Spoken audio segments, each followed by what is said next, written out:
In today's lab, we're doing an experiment with constant acceleration.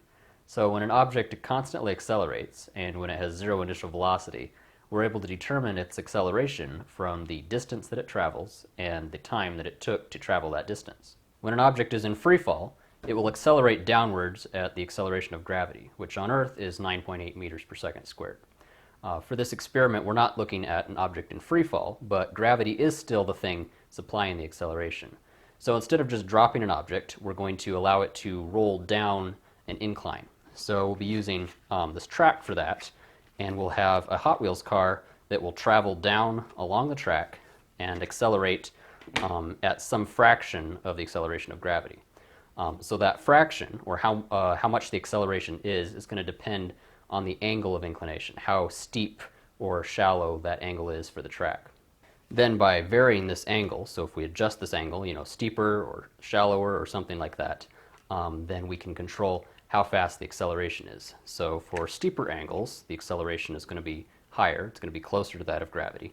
And at less steep angles, it's going to be less, it'll be closer to nothing. Because you can imagine if we just had it laying here straight on the track, nothing is going to accelerate. There's nothing pulling it in one direction or another. But if we have an incline on it, it's going to be accelerated down the track. The setup for this experiment is pretty simple. We've got two parts to that. We have a car, a Hot Wheels car that's loaded up with some weights, in our case pennies, and the track that it will travel down, which we're also using then Hot Wheels track for that. So first of all, let's look at the Hot Wheels car. If you have a Hot Wheels car that's kind of flat on top, so this one is pretty flat on top, go ahead and use that one. Some of them are kind of weird shapes, so just use the one that's the flattest for this. Then what we're going to have is the pennies. So if you have your group of pennies from the previous lab, from the forces in equilibrium experiment, then we're just going to go ahead and cut these apart. You will still want them in groups of 10, but we won't need them bundled all together like this. So just go ahead and cut the tape apart from that. And if you didn't do that experiment, then all you're going to need to do is just bundle the pennies in groups of 10.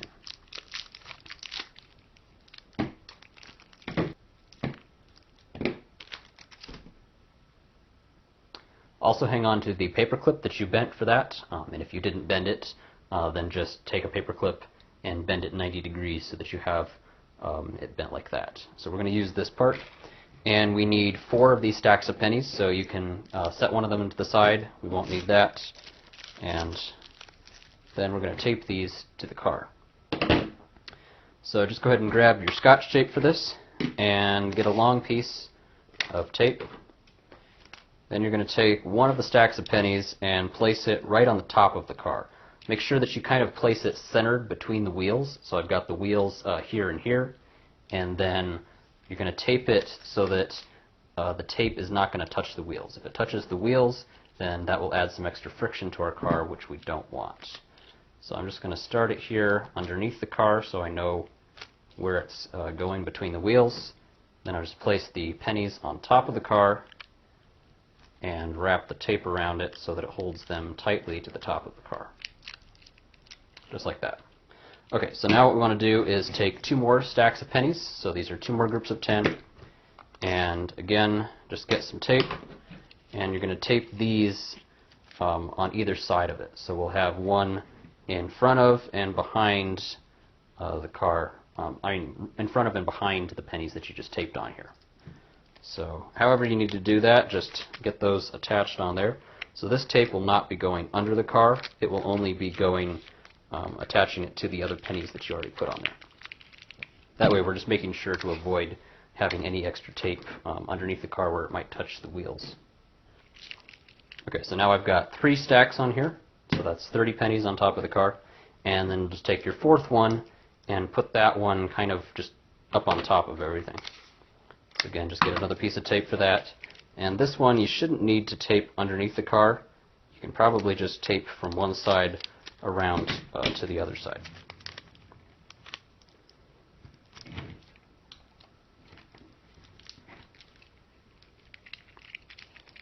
Alright, there we go. So now I've got 40 pennies attached to this car, and then I just need to attach the paper clip. So just get another piece of tape here, and you'll tape that to the back side of the car. So just kind of have it sticking out. This will provide a loop that you can attach it to the spring balance with. So I'm just going to use a piece of tape and just stick it to the pennies.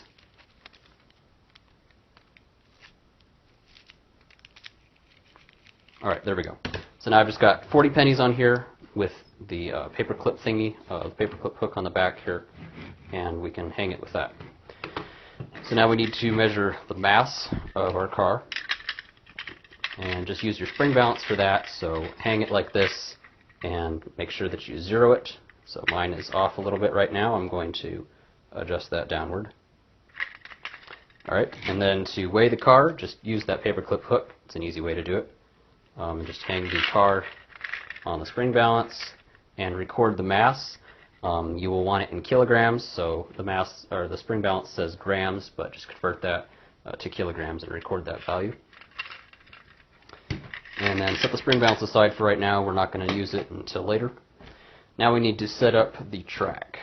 So first of all, just take your two track segments and connect them together. Alright, now you might notice that at the joining point where the two track sections connect together, that the sides don't exactly match up. So one way we can fix that is just to use some Scotch tape. Just get a piece like this and put it so that it kind of sticks the two edges together. So you'll do this on each side of the track and just stick the two sides of it together from each track section. And put the tape, start it on the inside so that you can make sure that it's not touching the track surface where the car will drive. And then make sure that this is on a flat surface, and then just fold it over. So I'm just folding this over behind the track section, and then I'm doing the same thing on this side. So again, I'll start on the side where the track is, where the car will drive through, making sure that it's not touching the track surface, just the sides. And then again, fold it over. And so that kind of just joins them a little bit more. There are these blue things in the center, but the wheels will straddle that, so that won't be too much of an issue. Alright, now I'm going to have the top of the track start over here. So we want the blue section, the blue connector end, down on this side, because if we had it at the bottom, then that would just kind of get in the way at the bottom, and we don't want that. Alright, then get a piece of duct tape.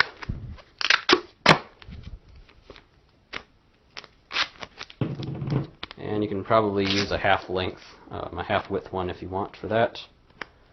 And just tape it to the end of the track, somewhere close to the end. This will provide a starting point so that we can always set the car at the same point when we start each run. So just wrap it around, and then when we do each run here, then see the car can just line up with the back of it right at the end of that tape. So that's going to be our starting point. And then we need to attach our wood block to this. And you'll see why in a little bit, but for right now, just kind of place it at the end of the track, and then we're going to attach it with duct tape.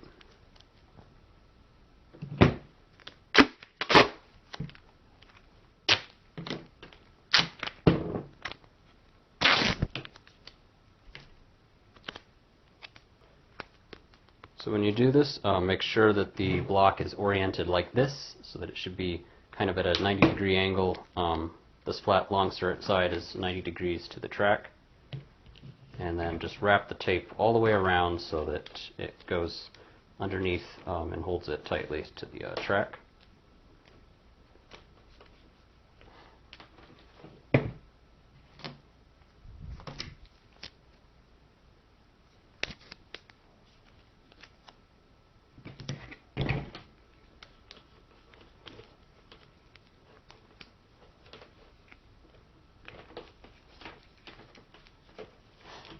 Okay, so that looks good. Now before we can put this up here on our incline, we need to measure the length of the track. So to measure the length, you need to put the car here on the track first. So the front of the car is going to be our starting point, and then all the way to the end of the track.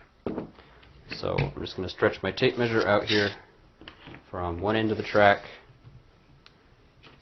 to here, and then just put the car on the track and measure from that end of the track to the front of the car. So in my case, this looks like somewhere between 93 and 94 centimeters. Let's see, if I put this on this side, I can probably get it. And you want to do this when it's lying flat, otherwise it'll be sagging and it won't give you the right number. Okay. So I would say the end is 93.6 centimeters, and you'll want to convert that to meters. So in my case, that would be 0.936, if I remember right.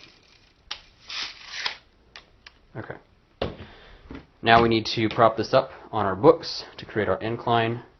And you'll just set this up here so that it kind of makes two contact points. It's got one contact point with the track, the bottom of the track, and then the other point is with the wood block here. So it kind of makes a triangle between the book, the block, and the track. And I've got some long strips of duct tape here, so just tack it down on the top surface of your book.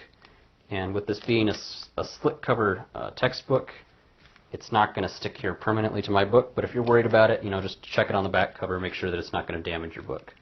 I would remove it still after you finish the experiment. Don't leave it there for long. Okay, so that just kind of keeps it from sliding. We want this angle to stay the same for each time, and so that just kind of guarantees that this isn't going to slide off the blocks, or slide off the books here.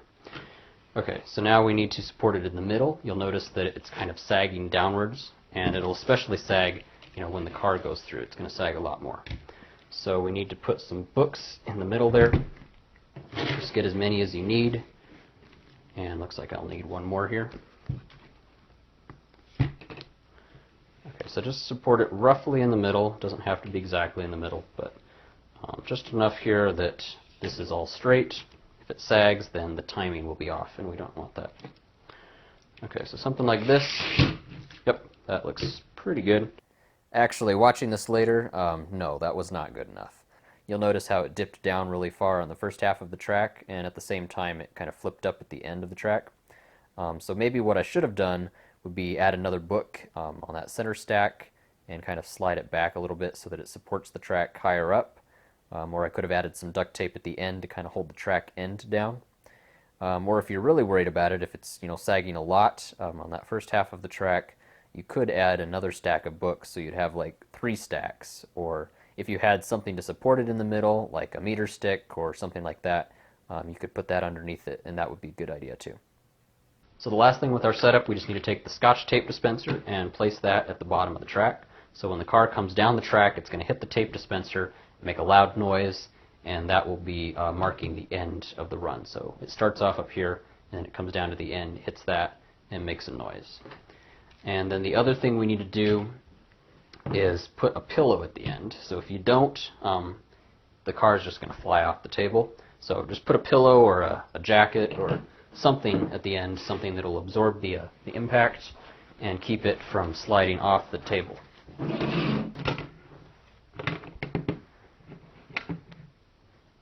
And that's it for the setup. Now we just need to collect some data. So there's 3 things that you'll need to collect each time. We'll have the angle of the track, the angle that the track is at. Then we'll have the force that it pulls down. And that force measurement is not for this lab, that's for the next one. But we need to take the measurement now, and then you'll use that data in the next experiment. So we'll have the angle, the force, and then the last thing is the time that it takes to get down the track. So we've already got the distance that it travels. We measured that.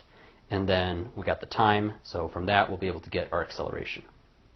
So let's get our angle real quick here. So if you've got an app on your phone for angle, just open that up. I'm using an iPhone, so I'm just going to use the default measure app, and then this will give me the angle. So I can just set this here right at the top. You want to do it over this point where it connects with the book. It'll be more stable and less likely to sag. Like if I put it over here, the track is going to bend a little bit and the angle will change. So you just put that right there like that, and then read the value on the angle and record that. And for each of these runs, what I would do is make up a table like this. I'm just going to do it on a piece of paper here. And you may not be able to see this on the camera real well, but you'll have the angle. So you'll have an angle for each run, and then you're going to have your time measurements, and then you're going to want to do multiple time measurements. So you could just do one, but it's not going to be very accurate, because if you messed up with one measurement, you're not going to know it. So the more measurements you can do, the better, and then you're going to average them at the end. So for this, we're going to want to do at least three time measurements, and then you'll average those. If you can do more, that would be great. All right, so let's go back to these measurements. We've got the angle. So in this case, it looks like I've got, okay, so that one says a negative measurement. So I guess I'll just have to flip this over, and that'll give me the positive. All right, so 21 degrees. That's good. You want to have all of your angle measurements within, as a minimum of 5 degrees, and then a maximum of 25 degrees. So 21 degrees, that's perfect. So I would just write down here 21 degrees.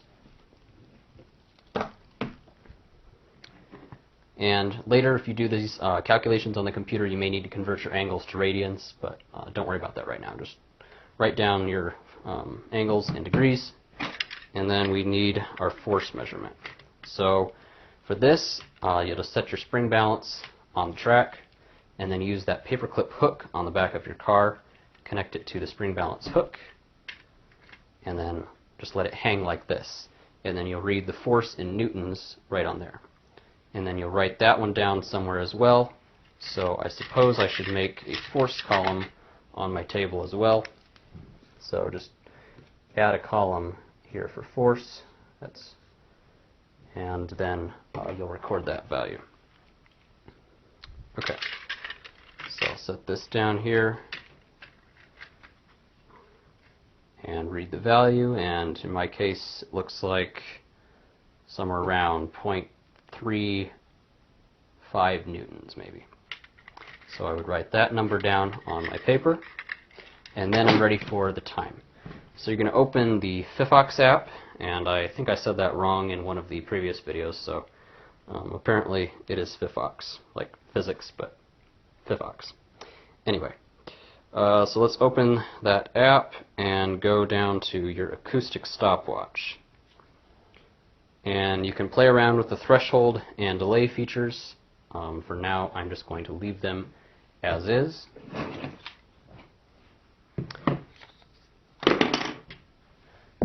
Just clear some space here. I don't need all of these things anymore.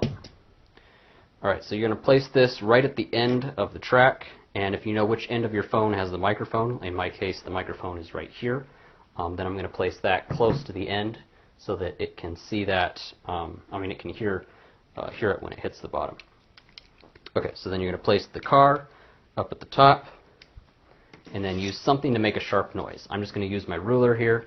I've got to be careful to make sure I don't break the ruler, but the idea is the acoustic stopwatch starts and stops when it hears a loud noise. So you just make a loud noise right as you release the car, and then it hits the tape dispenser at the end, and that makes the second loud noise, which stops the timer.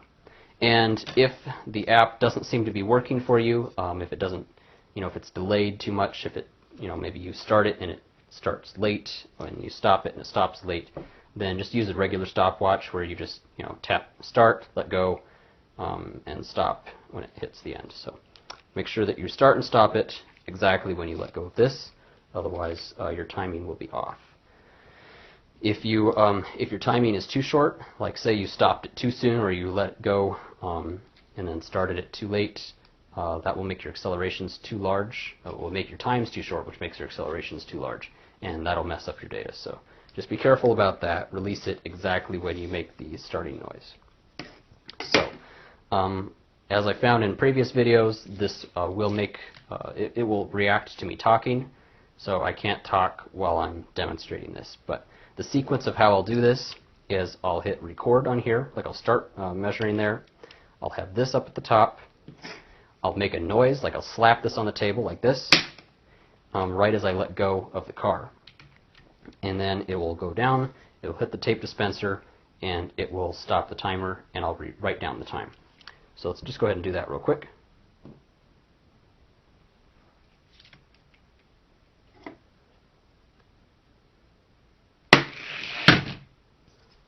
Alright, so that stopped it. We've got 0.652 seconds. And so I would write down that 0.652. And I'm not going to repeat this again right now, but you would do that again for this angle. So you would do another time measurement and then another one. So you get at least 3. And if you want to keep going, say you want to do 5 or 10, that's great. It will take extra time, but your results will be more accurate. Alright, so then we just reset this. Hit reset on that. Actually, we're not quite ready for that. We need to adjust the angle. Alright, so to adjust the angle, just peel the tape off, and then remove a book from your stack. And again, if you can, position this so that it makes 2 contact points on this top book here.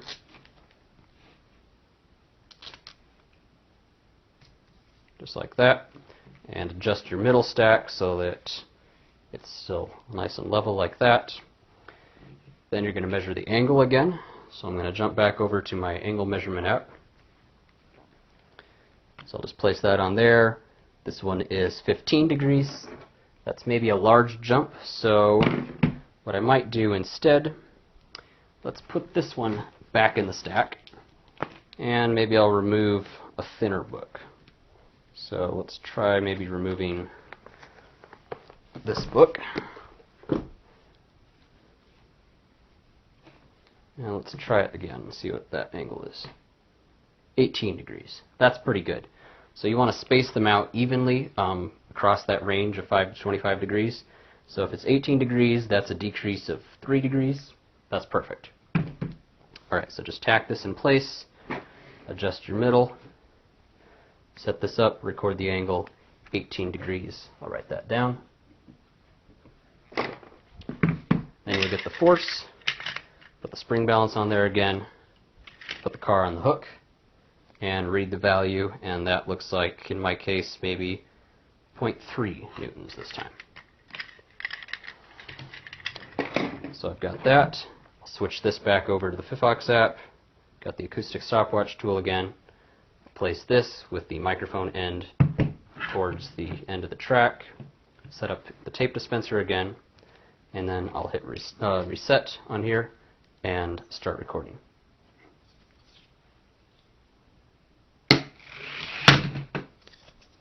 So that time we've got 0.975. That one seems like it might be a little long. So if you get some that are outliers, like it's maybe much more or much less than your other runs, then maybe just replace that one with an additional measurement. So let's just measure it again real quick. And we can write this down, 0.975. So we'll just set this back up here, reset it.